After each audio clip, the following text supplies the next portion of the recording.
रामपुर नाम के एक छोटे से गांव में राजू नाम का एक 18 वर्षीय लड़का रहा करता था। राजू अनाथ था। उसकी माँ उसे जन्म देते ही चल बसी और उसके पिता ही उसे पालने के एकमात्र सहारा थे। जब राजू 8 साल का था तो उसके पिता किसी काम से जंगल गए और फिर कभी लौटकर नहीं आए। उसके बाद राजू पूरी तरह अकेला हो गया। राजू गांव की एक टूटी फूटी झोपड़ी में रहता था। उसके घर के पास ही गांव का सरपंच और उसकी पत्नी रहते थे। उनकी अपनी कोई संतान नहीं थी, इसलिए राजू के माता पिता के गुजर जाने के बाद उन्होंने ही राजू को पाला।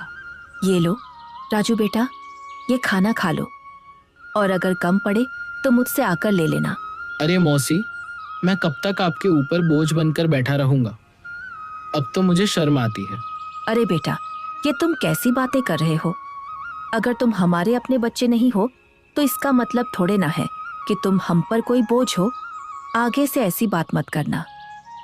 चुपचाप ये खाना खाओ। यह कहकर सरपंच की पत्नी सीमा वहां से चली गई। राजू ने आराम से खाना खाया। खाने के बाद जब वह झोपड़ी से बाहर निकला तो सामने ही सरपंच दिखाई दिए। राजू ने उन्हें देखा और सीधे उनके पास जा पहुंचा। राजू बेटा, खाना खा लिया है ना? जी सरपंच साहब, अभी अभी मौसी खाना देकर गई थी और मैं वही खाकर घर से निकला हूँ। हाँ, अच्छा किया। अब तुम बड़े हो गए हो बेटे, अपना ख्याल रखना सीखो। जी सरपंच जी, 8 वर्ष की उम्र से लेकर अब तक आप ही मेरा ख्याल रखते आए हैं, पर अब मुझे शर्म आने लगी है। अब मैं कुछ काम करना चाहता हूँ। इसमें शर्म की क्या बात है बेटा? हमने तो हमेशा तुम्हें अपना ही माना है। लेकिन अगर तुम्हारा मन फिर भी कुछ करने का है तो सुनो, गांव के पास वाला जंगल अब पहले जैसा खतरनाक नहीं रहा। चाहो तो वहां जाकर लकड़ियां काट सकते हो या शहद इकट्ठा कर सकते हो। जी सरपंच जी, मैं कल ही जंगल जाऊंगा। अब समय आ गया है कि मैं अपने लिए और आपके लिए कुछ कर दिखाऊं।